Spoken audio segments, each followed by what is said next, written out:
먼저 지난주 우리가 나눴던 말씀을 잠깐 요약하도록 하겠습니다. 지난주 우리는 사도행전 25장 13절에서 27절의 말씀을 가지고 당신들은 어찌하여 라는 제목으로 함께 말씀을 나누었습니다. 그 말씀 속에서 신임 총독 베스도를 통한 바울의 세 번째 재판을 우리가 지켜보았습니다. 그 세 번의 재판을 통하여서 이방인들에게 반복적으로 하나님께서 전해 주시는 그 복음의 기회를 우리가 목격을 했습니다. 이방인들뿐만 아니라 특히 유대인들에게는 그것보다 훨씬 더 많은 3배의 그 복음을 들을 수 있는 기회를 주셨던 것을 우리가 보았습니다. 유대인들과 같이 그런 종교인들에게 더 많은 기회가 주어졌으므로 더 큰 의를 하나님께서는 요구하신다.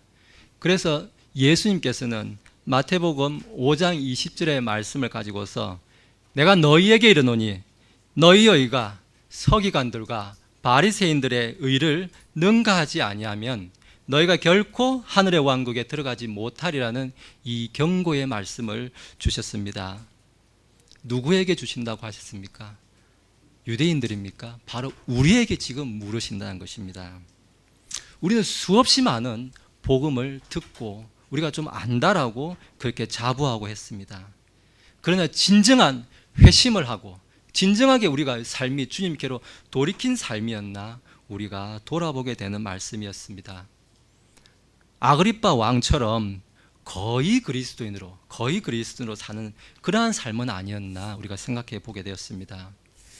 그래서 최종적으로 사도행전 26장 29절에 있었던 그 사도 바울의 최후 변론처럼 결박당한 것을 빼고는 우리 모두가 전적으로 바알과 같은 삶을 살기를 예수님의 이름으로 축원드렸습니다. 이번 주 설교는 우리가 좀 전에 읽은 사도행전 27장 9절에서 20절 이 말씀을 중심으로 해가지고 함께 말씀을 나누려고 합니다. 그 말씀들을 좀 간략히 좀 먼저 요약을 드리면은 이 유대인들의 거짓 고소하는 일 때문에 사도 바울은 어쩔 수 없이 로마에 있는 이 카이사르 황제에게 재판을 청원을 하게 되었습니다. 그래서 이 바울은 이제 로마로 이송되게 되었습니다. 그래서 오늘 본문은 보면은 주로 바울이 로마로 이송되는 과정을 보여주면서 이것을 우리가 볼 때 이 순례자의 삶, 이 바울과 같은 이 순례자의 삶에 이 비교되는 우리 그리스도인들의 삶, 이런 삶 가운데 늘 있을 수밖에 없는 어떤 고난, 이런 폭풍과 같은 그것을 어떻게 해결해 나가야 되는지 이 그런 방법들에 대해서 우리가 생각해 보는 시간을 가지려고 합니다. 저는 그래서 오늘 설교의 제목을 주님은 우리의 조언자가 되신다라는 제목으로 함께 말씀을 나누려고 합니다. 먼저 1절에서 이제 8절 사이에서는 오늘 본문의 이제 배경 내용들이 이제 쭉 이어집니다. 사도 바울은 사도행전 19장으로 이렇게 가보시면은 3차 선교 여행 가운데서 그 가운데 특별히 에베소라는 지역을 방문을 했었습니다. 그 에베소 지역에 있을 때 사도 바울이 다짐하기를 내가 반드시 로마도 보아야 하리라 하는 이제 그런 다짐하는 장면이 19장 21절에 이렇게 나오게 됩니다. 그의 다짐대로 바울은 이제 로마로 가게 되었습니다. 그러나 바울은 자기가 로마로 가기까지 그 겪었던 일들, 유대인들로부터 지금 불법 거짓 고소를 당하고 불법적으로 체포를 당하고 감금을 당하고 오늘 지금 우리가 살펴보게 될 배가 파선을 당하고 하는 이런 일들, 아마 이제 그런 일들까지 이제 꿈에도 몰랐을 것입니다. 그런 고통과 이제 그런 고난이 줄지어서 계속 있을 것이라고는 생각 못했을 수도 있습니다. 사실 지금까지 우리가 이제 사도 바울의 이제 삶을 이렇게 돌아봤지만은 지금 AD 60년도 지났고 해서 거의 나이가 아마 환갑이 넘은 나이, 거의 60이 넘은 나이로 지금 다들 역사가들은 추정하고 있습니다. 지금 나이 60이 넘도록 그 많은 1차 선교 여행, 2차 선교 여행, 3차 선교 여행까지 다 마쳤습니다. 수천 킬로, 수만 킬로미터를 걸어서 다니고 강도들의 위험, 도둑들의 위험, 그런 동족들이 위협하는 그 생명의 위험, 온갖 걸 다 무릅쓰면서 정말 많은 일을 해왔습니다. 좀 이제 좀 쉰다고 해도 나 이만큼 했으니 이제 좀 내 고향 가서 뭐 고향 다소에 가서 쉬겠다고 해도 아마 누가 뭐라 할 사람 아무도 없을 것 같습니다. 당신 여전히 부족하다. 좀 부족하니 뭐 좀 더 하시오. 뭐 우리 교회에서 좀 더 하시오. 이런 말 할 수 없을 만큼 정말 그 사도 중에 사도라고 할 만큼 정말 열심히 살았습니다. 그러나 바울은 사도행전 23장 11절에서 우리 예수님께서 주신 약속을 늘 붙들었습니다. 내가 예루살렘에서 나에 대해 증언하였듯이 반드시 로마에서도 나에 대해 증언하리라 하는 이렇게 그 약속을 늘 붙드는 삶을 살았습니다. 그 가운데 지금 오늘 이 로마까지 이제 가는 길에 이르게 되었습니다. 근데 우리가 사도 바울을 보면은 그의 곁에 누가 있었습니까? 뭐 부인이 있습니까? 뭐 가족이 있습니까? 뭐 여행 다녀오면은 그래도 따뜻한 밥이라도 지어주는 뭐 가족이 있는 것도 아니고 딱히 뭐 기다려서 이렇게 맞아줄 뭐 그런 사람도 없습니다. 뭐 특별히 그렇다고 해서 그 나이 되도록 뭐 집을 몇 채 사놓은 것도 아니고 뭐 아무것도 없습니다. 뭐 있는 거라고는 아마 지금 죄수의 몸이기 때문에 손에 삿을 차고 있는 거, 그거 삿을 하나 아마 있었을 것 같습니다. 그 가운데 하나님께서 이 바울의 이제 마지막 이 선교 여행길에 돕는 자를 주십니다. 아리스다고라 하는 이 동역자를 이렇게 보내주시는 것을 이렇게 보게 됩니다. 1절과 27장 1절과 2절을 보시겠습니다. 우리가 배 타고 이탈리아로 가기로 결정되매 그들이 바울과 어떤 다른 죄수들을 아우구스투스 부대의 백부장인 율리오라는 사람에게 넘겨주니라. 우리가 아시아 해안을 따라 항해하려 하는 아드라미티움의 배에 타고 떠났는데 데살로니가 출신의 마케도니아 사람 아리스다고가 우리와 함께하니라 이야기합니다. 이 아리스다고라 하는 이 사람, 뭐 성경에서 보면 뭐 그렇게 특별히 자주 뭐 등장한 인물도 아니고 뭐 그렇다고 대단한 무슨 업적을 쌓은 뭐 그런 인물은 아닙니다. 그렇지만 바울의 이 선교 사역에 있어서 참 빼놓을 수 없는 사람이었는데, 앞으로 좀 가시면 19장 보시면 19장 29절에 나오는데, 거기에서 3차 선교 여행 가운데 이제 에베소 지역에 에베소 사람들이 소요 사태가 생겨가지고 에베소 사람들의 다이애나여 하면서 자기들이 막 폭동을 일으켜가지고 뭐 하는 그 현장에 있을 때 이 아리스다고라는 사람이 바울 대신 그 군중에 잡혀가지고 막 극장 안을 끌려 들어가는 뭐 그런 장면이 나옵니다. 뭐 들어가서 뭐 박수 받았겠습니까? 이 바울 대신 좀 곤욕도 좀 치르고 또 매 맞을 좀 매도 좀 맞아 대신 맞아주고 막 이렇게 어깨도 대어주기도 하고 막 조수처럼 뭐 이렇게 비서처럼 이런 일을 한 사람이 아리스다고입니다. 또 20장에 이렇게 19장에서 20장 넘어가시면은 이 유대인들을 이제 바울이 선교행 마치고 되돌아가려다가 배를 타고 원래 삼청에서 되돌아갈 계획이었는데 숨어서 유대인들이 기다린다는 그 이야기를 듣고 다시 마케도니아 위로 해가지고 이렇게 육지 쪽으로 넘어갑니다. 이제 그때 이제 아시아 지방으로 들어가는데, 그때 들어갈 때도 자기 곁에 있는 사람들이 없었을 때 이 아리스다고가 그런 여행 가운데도 함께 해주는 장면, 그리고 오늘 이제 이 마지막 선교 여행길이라고 할 수 있는 이 로마 선교 여행에서도 이 아리스다고라는 사람이 함께 해주는 장면을 보여주고 있습니다. 그래서 바울은 이 아리스다고를 이 골로새서 4장 10절에 보면은 나와 함께 갇힌 자 된 자라고 이렇게 표현합니다. 나와 함께 갇힌 자 돼. 뭐 타이에서 마지못해 끌려온 사람이 아니라 정말 자기가 자원해서 하나님의 일을 하는 사람을 돕기 위해서 이렇게 자기 인생을 자기 뭐 하고 싶은 거 다 제쳐두고 이렇게 바울과 함께 동행해 주었던 이렇게 좋은 하나님의 사람이었다고 성경이 지금 기록하고 있고, 아마 이 기록이 영원히 보존될 것입니다. 바울의 정말 끝까지 함께 해주었던 좋은 동역자로 성경이 기록해 주고 있습니다. 3절을 한번 보시겠습니다. 다음날 우리가 시돈에 닿았는데 율리오가 바울을 친절히 대우하고 그에게 자유를 주어 그의 친구들에게 가서 휴식을 취하게 하니라 이렇게 기록합니다. 바울은 이제 가이사랴를 출발해 가지고 다음날 시돈이라는 곳에 이제 도착을 합니다. 여기 지도가 이제 잘 보이실지 모르겠는데 이게 출발지가 가이사랴라는 곳이 있습니다. 그 지중해 해안이 있고 여기 밑에 예루살렘이 있고, 가이사랴가 이제 벨릭스 총독이라든지 베스토 총독 앞에서, 그리고 아그리파 왕 앞에서 재판을 받았던 곳이 이 가이사랴 여기입니다. 여기에서 하루길로 100길로 하루길로 조금 올라가면 이제 시돈이라는 곳에 두로와 시돈 이렇게 막 들어보셨죠? 요 조금 밑에가 두로가 있고 그래서 이 시돈이라는 곳에 지금 도착을 한 겁니다. 도착을 해가지고 이 백부장 율리오라는 이 로마 장교가 바울의 친절에 대우해서 바울이 자기 친구들을 좀 만나서 쉬게도 해주고 그리고 어떤 긴 여행이 이제 될 건데 그 긴 여행을 잘 준비할 수 있도록 호의를 베푸는 장면이 나옵니다. 아리스다고 아까 앞에 나왔죠. 이렇게 아리스다고 나오고 백부장 율리오 이렇게 바울을 돕는 이름들이 이렇게 나오고 있습니다. 하나님의 일을 도운 사람들의 이제 이름이 이렇게 한 사람씩 이렇게 나오고 있습니다. 우리 빌립보서 4장 3절에 보시면 이제 이 사람들 이야기는 아니지만 그들의 이름이 생명책에 기록된다라고 하면서 하나님의 일을 돕는 사람들을 하나님께서 결코 그냥 못 본 척하지 아니하신다. 하나님께서 그 사람들에게 반드시 보상해 주시는 하나님이심을 우리가 잘 알 수가 있습니다.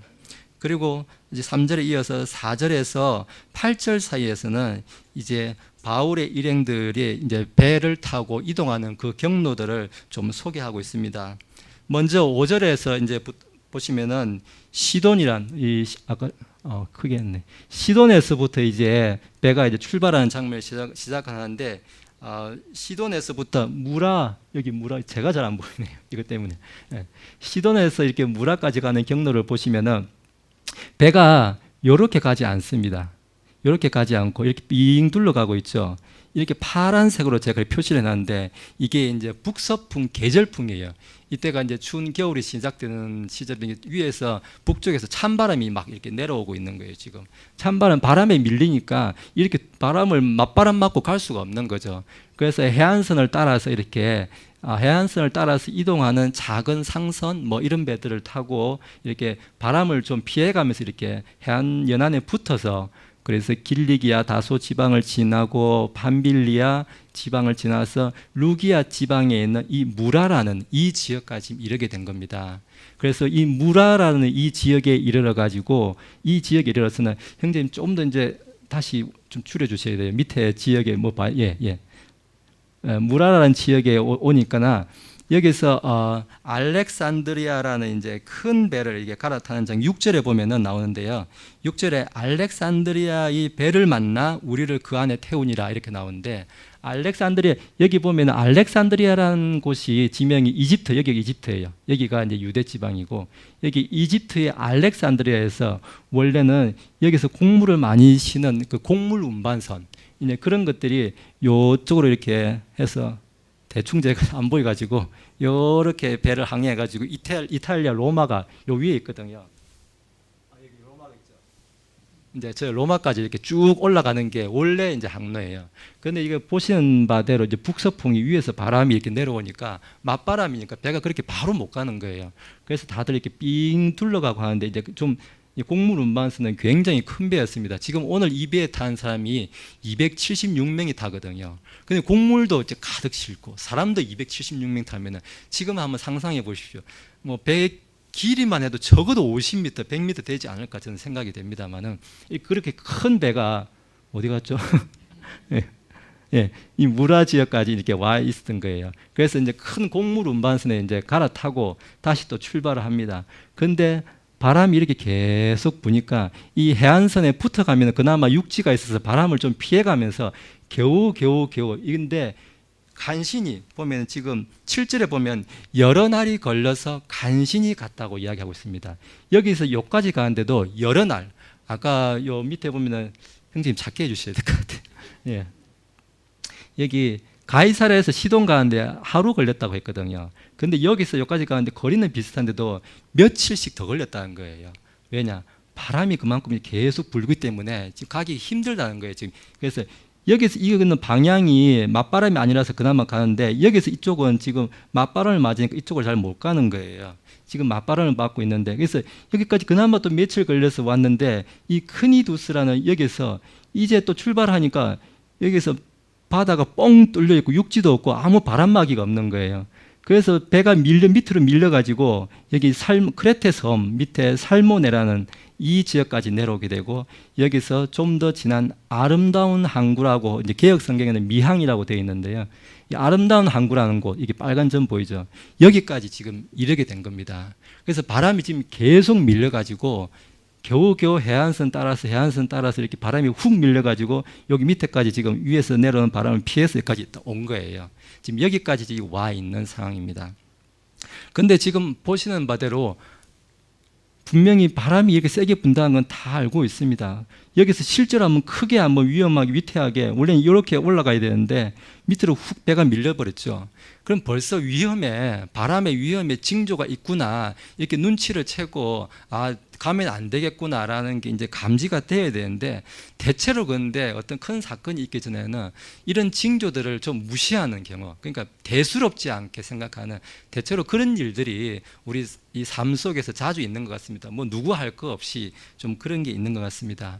근데 이제 이 아름다운 항구라는 곳에 딱 이르고 나니까 이 배를 이제 통솔하고 지휘하는 이제 백부장 율료, 사실 상선이면 공물 운반선이면 요즘 같으면은 그 배 선장 뭐 선주가 주인인데 근데 그 당시에는 로마의 군사의 장교인 그 백부장이 어떤 지휘권이나 좀 그런 게 있었던 것 같습니다. 그래서 백부장이 여기서 있을 건지 아름다운 항구에서 겨울을 보내고 그 다음에 이제 봄에 갈 건지 아니면 여기 바로 조금 옆에 보면 파란 것이 베니게라는 곳이 있죠.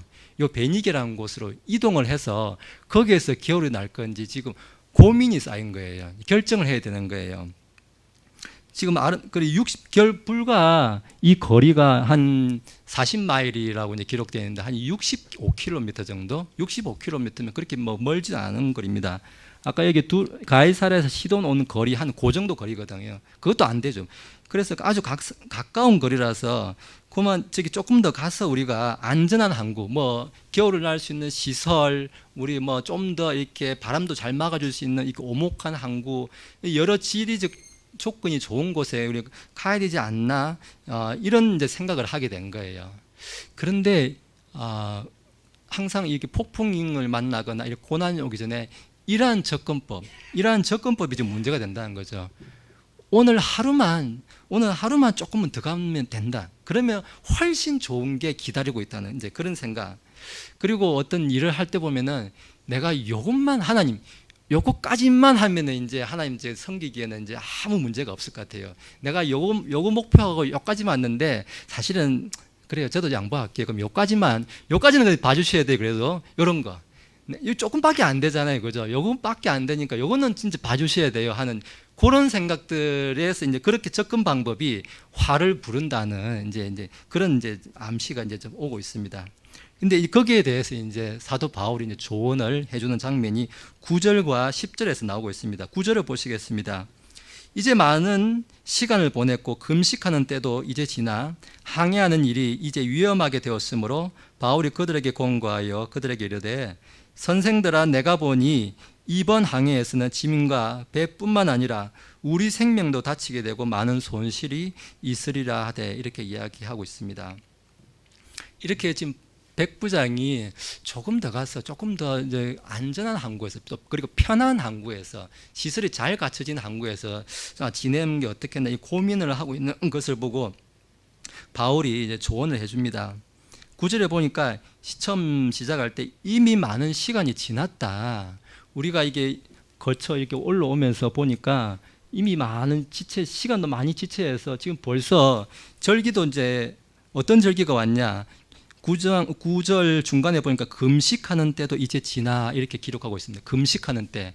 여기서 말하는 금식하는 때라는 것은 이제 유대인들의 7절기 가운데 속죄일을 말합니다. 형제님 다음 슬라이드 내려주시겠습니까?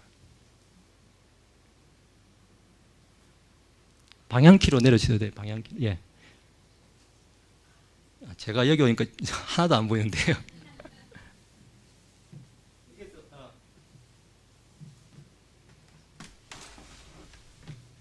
여기서 보시면은 속죄일이 여기 있죠. 여기 속죄일이 있는데 이거는 유대인들의 달력을 치면은 여기 1월달이 니산월 1월달이고 1, 2, 3, 4, 5, 6, 7월달인데요. 이 7월달이지만은 이거는 유대인들의 달력인 거고 지금의 태양력 지금의 태양력을 보면은 예, 감사합니다.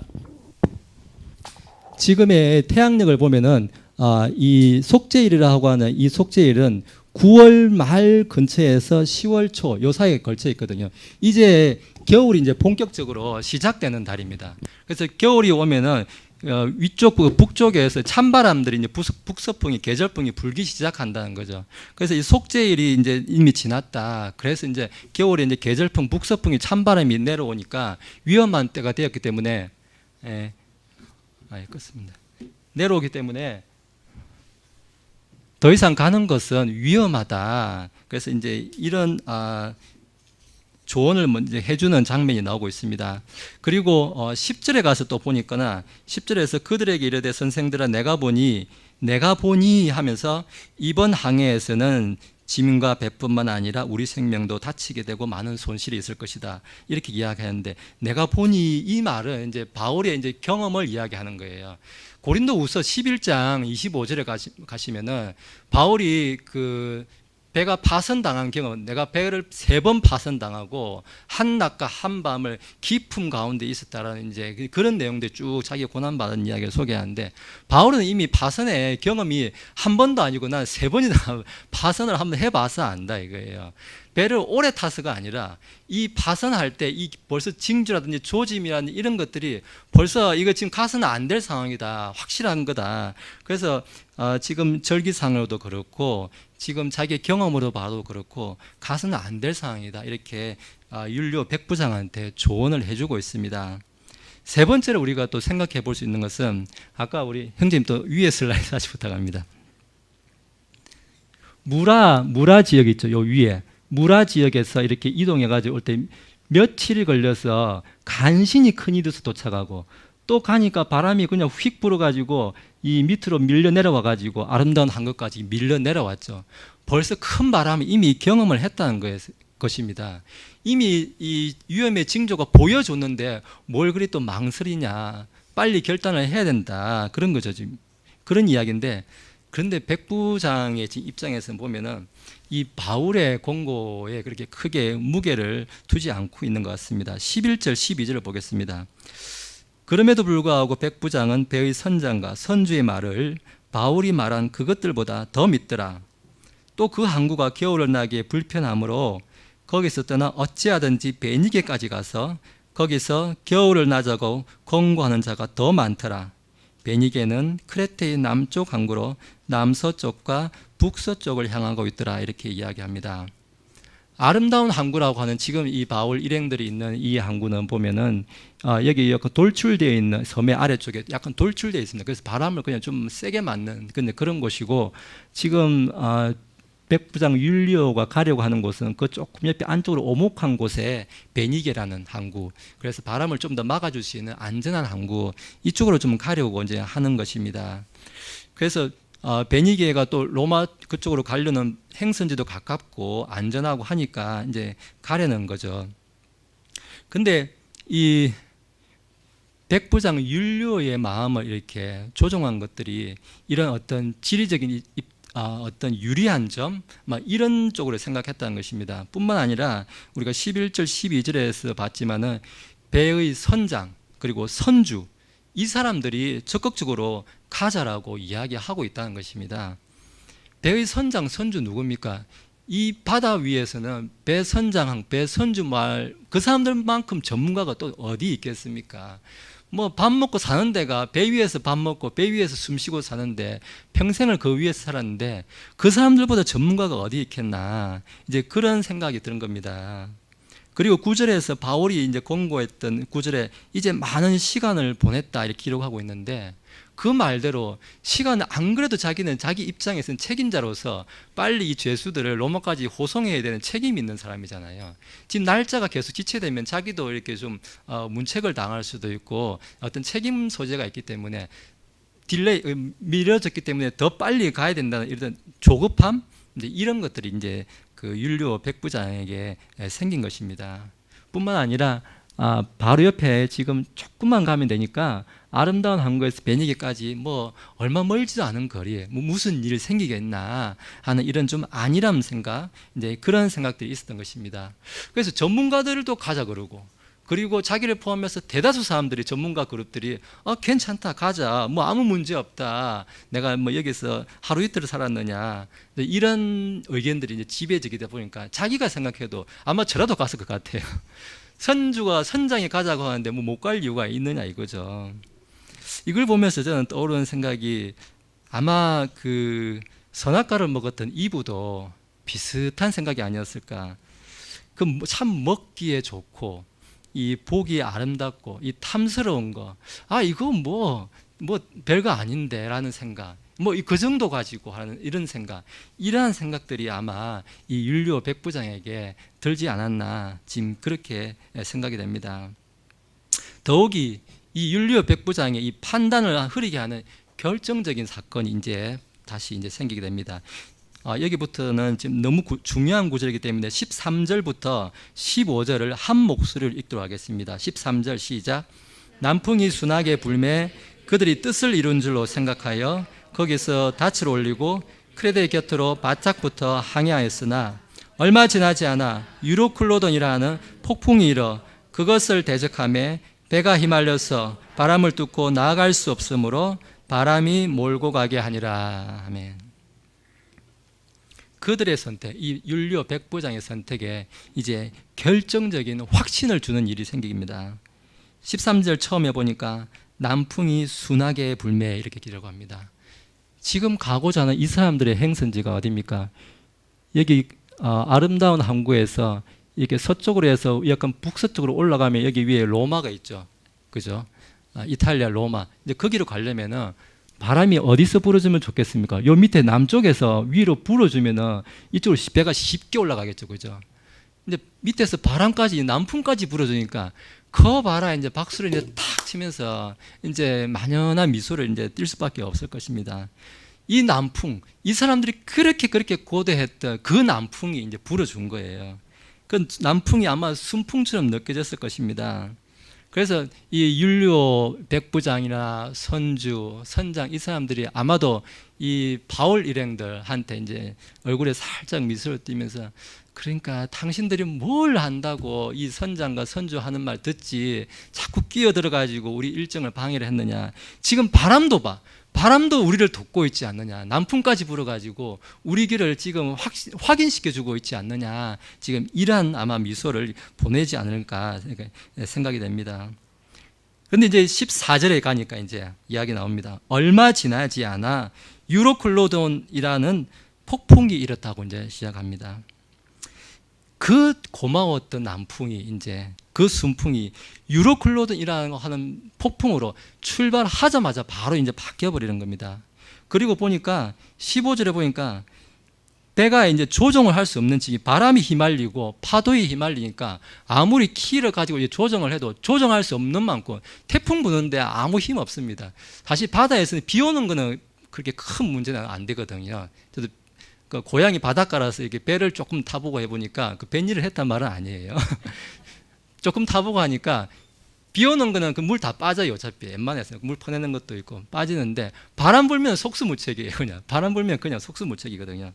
그래서 이 지금 바람이 너무 불고 하니까 바람이 불면 또 파도가 세집니다. 파도가 밀어버리면 아무 소용없어요. 이 키를 잡고 아무리 방향 다 잡아도 그냥 그 바람 따라 물결 따라서 그냥 배가 밀려가 버리는 거거든요. 그래서 지금 그렇게 밀려가는 상황 가운데 지금 바울의 일행들이 지금 있게 되었다, 이렇게 이제 이야기하고 있습니다. 그래서 15절에 보니까 바람이 몰고 가는 대로 가게 내버려 둔다는 겁니다. 우리 인생길 보면 어떻습니까? 초등학교, 중학교, 고등학교 마치고 이제 대학교 마치고 뭐 취업도 하고 결혼도 하고 자녀도 낳고 뭐 이제 다 오지 않았습니까? 이제 올 것까지 다 왔습니다. 근데 어떻습니까? 꽝 하고 이제 사고가 이제 생긴다는 것입니다. 이 순풍이 불어가지고 이제 내 할 거 다 해놓고 이제 기반 다 잡아놓고 집도 한 채 사놓고 자녀들 이제 다 이제 출가 다 시켜놓고 뭐 이제 좀 쉬어보나, 이제 좀 이제 뱃놀이 다녀보면서 이제 꽃놀이 다니고 이제 이거 할 생각하고 있는데, 이제 이때 딱 이제 그게 순풍인 줄 알았는데 이 유로클로돈 폭풍이 온다는 것입니다. 하나님을 모르지 않습니다. 우리 그리스도인 마찬가지입니다. 말씀을 안 듣는 거 아닙니다. 교회도 잘 다닙니다. 근데 이런 일이 왜 생깁니까? 지금 보니까 결정적인 순간, 어떤 결정을 해야 될 때 어떤 방식으로 내가 결정하느냐에 따라서 이 폭풍을 겪느냐 아니면 폭풍을 피해갈 수 있느냐가 결정이 되는 것 같습니다. 결정의 순간에 내가 어떠한 의도를 가지고 지금 결정을 하느냐에 따라서 그 결과가 달라지는 것을 볼 수가 있습니다. 세상 사람들, 소위 전문가라는 사람들, 좀 많이 배웠다는 이제 그런 사람들, 그 사람들을 많이 세상 지식을 의지할 때 지금 이와 같은 돌이킬 수 없는 그와 같은 일을 겪게 된 것을 볼 수가 있습니다. 그래서 폭풍을 겪게 된 원인을 좀 한 가지씩 살펴보면은 먼저 우리는 하나님의 경고를 들어야 된다. 아까 보면 이 무라에서 무라 어디 갔죠? 이렇게 무라에서 보면 출발해가지고 며칠씩 걸려가지고 큰일이 돼서 겨우 이르는데 오자마자 뻥 뚫리니까 비바람 맞고 해가지고 밑으로 그냥 바람이 밀려가지고 이 아름다운 항구까지 밀려왔다 그랬죠. 이런 벌써 경고가 있었다는 것입니다. 바람이 센 바람이 있으니까 무리하지 말아라. 이런 경고가 반드시 있다는 것입니다. 그리고 바울이 공고를 해주지 않았습니까? 그죠? 9절에서 10절 사이에서 바울이 반드시 경고를 해줌으로써 이 사람들은 피할 수가 있었는데 조금 더 편한 거, 이게 아름다운 항구보다 베니게 가면은 거기에 좀 시설도 좋고 바람도 덜 불고 하니 우리 상식적으로 그것도 좀 좋은 시설이 있는 곳에 가서 쉬면 좋지 않겠나. 누구나도 그렇게 생각할 수 있습니다. 그런데 이런 일들, 그러니까 하나님의 사람의 말을 듣지 않고 하나님의 말씀을 듣는 것이 아니라 어떤 결정을 해야 되는 순간에 이 정도는 제가 할 수 있거든요. 하나님이 이 정도는 그냥 간섭 안 하셔도 뭐 제한테 지금 있는 것만으로도 요 정도는 제가 뭐 아는 지인도 좀 있고요, 좀 제가 그동안 쌓아놓은 것도 있고요, 좀 제가 이 정도는 할 수 있으니까 하나님 제가 이 정도는 그냥 제가 알아서 할게요 하는 요 마음이 작은 마음이 들었을 때 하나님께서 이렇게 큰 어려움을 주신다. 두 번째는 이제 순한 남풍에 쏘갔다는 것입니다. 남풍이 순하게 불 때, 그러니까 사람들의 눈에 보이는 어떤 유리하게 보이는 거, 뭐가 좀 되는 것 같다. 지금 내가 이제 좀 하고 있는 일이 너무 거침없이 뭐 기도하고 감사하고 하는데 뭐가 그냥 일사천리로 좀 진행이 잘 된다 할 때, 그때 남풍이 불 때 내가 겸손하면서 내가 좀 이제 브레이크를 밟아야 될 때가 아닌가, 이런 생각을 좀 해야 된다는 것입니다. 저는 요즘에 이제 저희 이제 아내한테 이렇게 운전도 가르치고 하면서 저 혼자만 운전하니까 좀 장거리 하고 하니까 힘들고 해서 운전도 가르치는데, 제가 이렇게 한 번씩 차를 같이 타고 갈 때 하면 항상 해주는 말이 있습니다. 오늘 좀 보면은 도로에 나오는데 차가 별로 없어요. 좀 밟고 싶은데 그 쫙 밟고 가면 왠지 뭔가 기분도 좋고, 오늘 차도 엔진도 좀 성능도 좀 좋은 것 같고 차도 좀 잘 나가네, 좀 더 밟아야겠네 라는 마음이 들 때, 아무것도 나한테 거칠 게 없을 것 같은데 그런 때 사고 난다. 나도 그런 사고를 겪었지만 항상 차 운전할 때 보면은 오늘 뭔가 좀 차가 잘 나간다 싶을 때 그때 조심해야 된다, 그때 사고 난다. 항상 저는 그런 이야기를 자주 합니다. 그래서 순한 남풍을 우리가 조심해야 된다는 것입니다. 세 번째는 우리가 생각해야 될 것은 인생은 잔잔한 호수가 결코 아니라는 것입니다. 이런 바다라는 것입니다. 유로클로돈 반드시 오는데 언제 오냐, 이런 것입니다. 좀 뭔가 아까 이야기했죠. 좀 뭔가 일이 된다고 생각할 때, 좀 뭔가 내 하는 일이 이게 마치 모든 사람들이 이렇게 원하는 길이고 하나님도 축복하시는 일이라고 생각하고 그런 확신이 들어서 뭐 도저히 뭐 문제가 없어 보일 때, 그때 온다는 것입니다. 잔잔한 호수가 결코 아니라는 것입니다. 그래서 또 이를 반대로 생각하면은 나를 꺾어주는 도구도 아니었나, 저는 제 개인적으로 좀 그런 생각도 들었습니다. 제가 참 부끄러운 얘기입니다만은 10대 후반 때, 20대 초반 때 참 말 안 들었던 그 지지난주에 제가 삼천포 한번 했죠. 그 삼천포 터미널에 마산 터미널에서 이게 삼천포 외쳐준 그분 때문에 제가 지금 그 바다 위에 살지 않고 지금 땅을 밟고 살고 있는데요. 이 좀 나를 꺾어주는 일, 그런 것들 보면은 가능한 좀 오려면 일찍 오는 것도 좀 도움이 좀 되는 것 같습니다. 제 친구들도 좀 보면은 이 나이 뭐 40 넘어가지고 내일 모레 50을 보는 나이 아직도 정신 못 차려가지고 밤새도록 술 먹고 다니고 이런 거 보면은 아이고 저 친구 언제까지 저렇게 살 건가 싶은데 차라리 그냥 바람이 들려면은 좀 일찍 들어가지고 일찍 두드려 맞고 정신 차리고 하는 게 좀 낫지 않았나 싶습니다.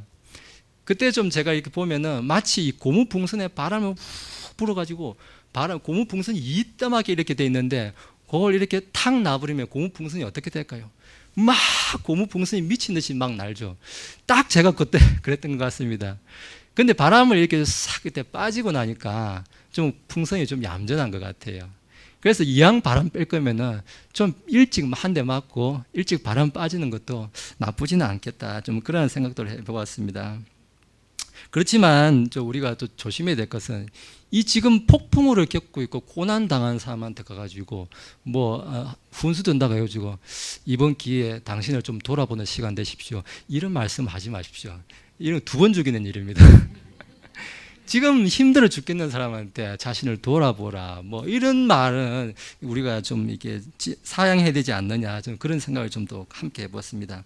16절과 17절을 함께 보겠습니다. 제가 읽겠습니다. 우리가 글라우다라 하는 어떤 섬 아래로 떠돌면서 애를 써서 간신히 거룻배를 붙잡음에 그들이 그것을 끌어올리고 또 도움을 받아 배 아래쪽을 둘러감고 유사에 빨려들까 두려워하여 돛을 내리고 그대로 밀려갔더라. 이렇게 기록하고 있습니다. 지금 폭풍우를 만나니까 당연히 누구나 그러겠죠. 이 폭풍우에서 어떻게 하든지 이제 살아남으려고 이제 애를 쓰는 모습들이 나옵니다. 거룻배를 이제 꺼집어 올렸다고 하는데, 거룻배라는 것은 요즘에는 이제 큰 배에 이제 작은 배들을 싣고 다닙니다. 그냥 요즘에는 시설이 좋아서. 근데 예전에는 그걸 따로 싣지 않고 그냥 줄로 묶어가지고 뒤에 달고 다녔던 거예요. 이렇게 바다에 띄워가지고. 조금만 배를 달고 다녔던 거예요. 그 달고 다니면서 이제 큰 배가 육지에 대기 어려운 곳에서는 그 작은 배를 타고 육지에 들어가기도 하고, 또 무슨 급한 일이 생기면은 이 큰 배를 침몰하면 버리고 작은 배 타고 탈출도 하고, 이제 그런 용도로 작은 배 하나를 달고 다녔는데, 이제 그런 거룻배가 지금 파도가 치는데 가만 놔두면 서로 배하고 큰 배하고 부딪혀서 큰 배도 파손되고 이 배도 다 파손될 것 같은 거예요. 위험하니까 끄집어 올린 거예요. 이렇게 그 배를 아예 끄집어 올리고, 또 이제 줄로 가지고 이제 배를 칭칭 감는 거예요. 그 당시 배는 요즘 같은 쇠로 이렇게 철선 같은 그런 배가 아니고 나무로 이렇게 바르고 역청이나 이런 걸 발랐는데, 이제 겨우 이제 한 2000년 전의 배잖아요. 그럼 무슨 힘이 있겠습니까? 그 배가.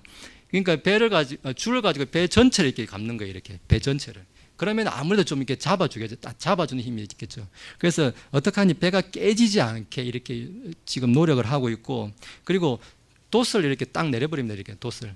바람에 이게 영향을 밀려가지 않도록 돛도 내려버리고, 하여튼 배를 띄우기 위한 모든 할 수 있는 일은 지금 다 하고 있습니다. 그런데도 불구하고 지금 보니까 그대로 밀려가게, 지금 그대로 보면 17절 끝에 보니까 돛을 내리고 그대로 밀려갔다고 합니다.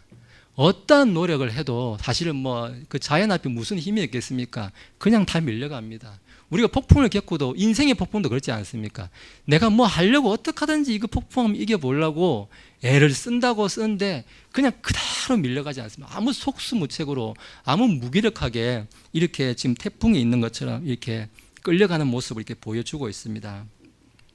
그리고 18절과 지금 19절에 이어서 지금 계속 나오고 있는데, 폭풍으로 우리가 심히 요동하게 되므로 다음날 그들이 배를 가볍게 하고 사흘째 되는 날에는 우리가 배의 밧줄 감는 기구를 우리 손으로 버렸다라고 기록하고 있습니다.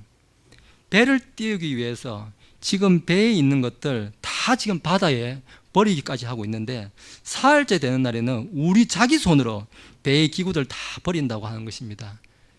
내가 인생에서 폭풍을 만나보니까 이건 내가 모으기 위해서 그렇게 아둥바둥 모으고 살았는데 이게 더 위험하다는 것입니다. 이게 나를 깔아앉게 한다는 것입니다. 이것 때문에 이거 다 치워버린다는 것입니다. 지금 배를 깔아앉아 죽으면 아무 소용없다는 겁니다. 아무리 귀한 거, 그 배 안에 있는 곡물, 어쩌면 누구 집에 결혼식 호스품도 있을 수 있고, 그 집에 귀한 폐물도 있을 수 있고, 이런 거 다 필요 없다는 것입니다. 지금 배가 깔아앉을 판인데 그게 뭔 소용이 있냐 이거죠. 어차피 이 고난 당하면 이거 다 필요 없는 거라는 것입니다. 그래서 자기 손으로, 그것도 남이 마지 못해가 지 손으로 지가 먹은 거 다 갖다 버린다는 것입니다. 그래서 저는 요즘에 저희 집에서 저희 애들도 아마 기억할 건데 저희 집에서 제가 입버릇처럼 하는 말이라 무슨 말만 하면 지나가다가 하는 말이 갖다 버려라 제가 하는데 뭐 제 지나가다 하여튼 좀 걸리면 하여튼 저는 다 갖다 버립니다. 웬만하면 다 갖다 버립니다. 그래서 좀 단순하게 하려고 집에 뭐가 이렇게 쌓아놓고 뭐 하는 게 저 원래 어릴 때는 좀 씻는 시골에 살아가는데 씻는 것도 싫어하고 막 재놓고 이렇게 살았는데 언제부턴가 이 지저분한 게 너무 싫더라고요. 그래서 좀 지금은 너무 심하다 싶을 정도로 씻는 거 좋아하고 갖다 버리는 거 좋아하고 그래서 저는 재활용 버리는 날 너무 좋아합니다. 집에 있는 건 다 갖다 버리거든요. 저는 책이고 뭐고 제가 다 갖다 버립니다. 그냥 보이는 대로. 여러분들 좀 이렇게 이 그리스도인들이 너무 이렇게 막 쌓아놓고 이렇게 한 개 재놓고 천장까지 재놓고 살지 마시고 그냥 좀 웬만하면 갖다 버리고 그거 없어도 살거든요. 아까워서 옷도 내년에 입을 것 같아서 나 쌓아둡니다. 그런데 한번 보십시오. 뒤져보십시오. 그 옷 있는지 몇 년이 지나도 그 옷 안 입어요. 2년 안 입었으면 그 다음에도 안 입는단 말이에요. 그럼 갖다 버려야 되거든요. 좀 갖다 버리시기 바랍니다. 20절을 보겠습니다. 여러 날 동안 해도 별도 보이지 아니하고 작지 않은 폭풍이 우리를 덮침에 우리가 구원받으리라는 모든 희망이 그때 사라졌더라 기록하고 있습니다. 태풍이 너무 심하고 폭풍이 오니까 해도 별도 보이지 않는다고 기록하고 있습니다. 요즘 같았으면 이제 배가 항해할 때 나침반이 다 있습니다. 그래서 나침반만 해 안 봐도 됩니다. 별 안 봐도 되고 나침반 딱 보면 몇 도 딱 잡아서 그냥 그 방향만 이제 가면 되거든요. 근데 그 당시에는 이제 항해술이나 이런 게 밤에는 별을 보고 낮에는 해를 보고 자기 위치를 잡고 그 자기 위치가 파악이 되면은 이 방향을 잡고 이렇게 할 수 있는데 지금 이제 방향키 역할을 해주는 이제 지표를 해주는 별도 안 보이고 해도 안 보이는데 자기가 어디 있는지도 모르겠고 모르겠는지 모르겠으니 당연히 어디 가야 될 줄도 모르는 거예요. 그냥 파도가 밀어주는 대로 바람이 밀어주는 대로 그냥 떠밀려만 가고 있는 지금 이러한 상황이라는 것입니다. 그래서 지금 20절 끝에 보니까 구원받으리라는 소망마저도 다 사라졌다는 것입니다. 이제 내가 이제 살 수 있을까 하는 이제 절망의 이제 끝에 이제 이르렀다는 것입니다. 이 절망에 이르렀을 때 이때가 이제 하나님께서 움직이시는 때라는 것입니다. 내가 이제 그동안 다 모은다고 모아봤고 내가 이거 모으기 위해서 이렇게 왔더니만 폭풍 한번 만나니까 이 폭풍 때문에 내가 모아놓은 그것 때문에 내가 죽을 판이라는 것을 이제 깨닫게 됐고 그거 다 버려도 그래도 아무것도 보이지 않는 거예요. 이 폭풍 때문에 아무것도 보이지 않을 때 다시 말하면 내 영이 정말 가난함을 느끼고 하나님 내가 이제 아무것도 못합니다. 내가 나를 이제 이끌실 수 있는 분은 나의 나침반이 되어줄 수 있는 분은 내 해와 내 이 별이 되어서 나를 인도해 줄 수 있는 분은 오직 하나님밖에 없습니다 라는 그 고백, 그 절망의 상황이 이뤘을 때 하나님께서 움직이신다. 지금 오늘 그 말씀 우리에게 주고 있는 것입니다. 결론의 말씀을 드리겠습니다. 우리가 고대로부터 현대까지 여러 많은 책들을 보면은 우리 사람의 인생을 항해 혹은 여행에 많이 비유를 합니다. 인생길은 뭐 항해와 같다, 여행길과 같다, 순례자의 길이다. 이제 이런 비유를 많이 하죠. 그 대표적인 책이 이제 존 버년의 이제 철로 역정, 뭐 그런 책이 유명한 책이 있습니다. 인생길 가면서 어떻게 하든지 자기 인생을 이렇게 개척해 보려고 어떻게 하든지 하나님의 길을 살아보려고 하는 그 인생길 가운데 여러 일을 겪게 되고 이런 일 저런 일을 겪게 될 때 하나님만 똑바로 봐야만 우리가 갈 수 있다, 골인할 수 있다, 하나님 길을 갈 수 있다. 이제 그런 이야기들을 막 보는데 우리가 여러 가지 앞에서도 나왔지만 여러 가지 이유로 자기 자신을 남이 아니라 자기 자신을 스스로 폭풍 속으로 몰고 가는 것을 우리가 앞에서 보았습니다. 9절에서 말씀이 있었죠. 아까 사도 바울이 이제 많은 시간을 지냈으니까 오히려 쉬어가라 하는데 오히려 이 율리오 백부장은 그것 때문에 더 조바심이 나는 거예요.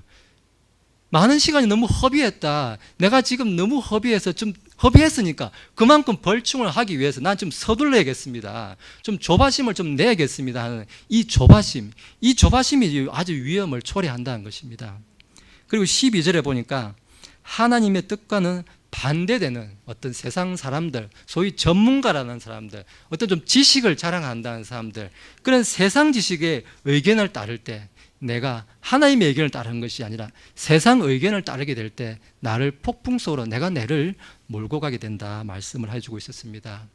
그리고 13절에 보니까 최적의 조건이 눈앞에 보일 때 남풍이 분다고 했죠. 순풍이 불어와서 내가 생각하는 그 일이 아이고 맞다, 이거 틀림없다 생각이 들 때, 남풍이 싹 불어올 때, 그때 제일 조심해라는 것입니다. 그때 우리는 돌이킬 수 없는 그런 폭풍소로 밀려간다는 것입니다. 이러한 지금 이 모습들 속에서 지금 성경이 우리한테 주는 교훈이 뭐냐? 이사야서 28장 16절에 보니까 믿는 자는 다급하지 아니하리로다 이렇게 이야기하고 있습니다. 우리가 다급해야 될 때는 언제이냐? 하나님 말씀 들을 때만 다급하면 되는 겁니다. 구원받아야 될 때 오늘 즉시로 나를 구원해 주십시오. 이때는 다급하게 구원받아야 됩니다. 그러나 여러분의 우리의 인생길을 이렇게 갈 때는 우리가 좀 편한 거, 조금만 더 하면 될 것 같은데요, 하나님 요것만 해놓으면 내가 좀 이제 그다음부터 하나님 섬기겠습니다 한 그 마음이 들 때, 그때 조바심 내거나 너무 서둘러 가거나 세상 사람들이 하는 대다수가 이거라고 하는 그 말을 쫓지 말라고 오늘 성경이 우리에게 이야기해 주고 있습니다.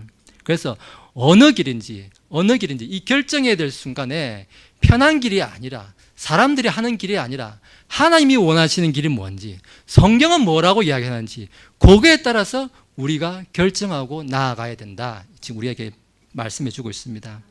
끝으로 저는 사도행전 강의 지금 27장까지 이렇게 준비해 오면서 내가 지금 내 자녀들에게는 그럼 나는 좀 무엇을 물려줘야 될까, 좀 이런 생각들을 함께 해보았습니다.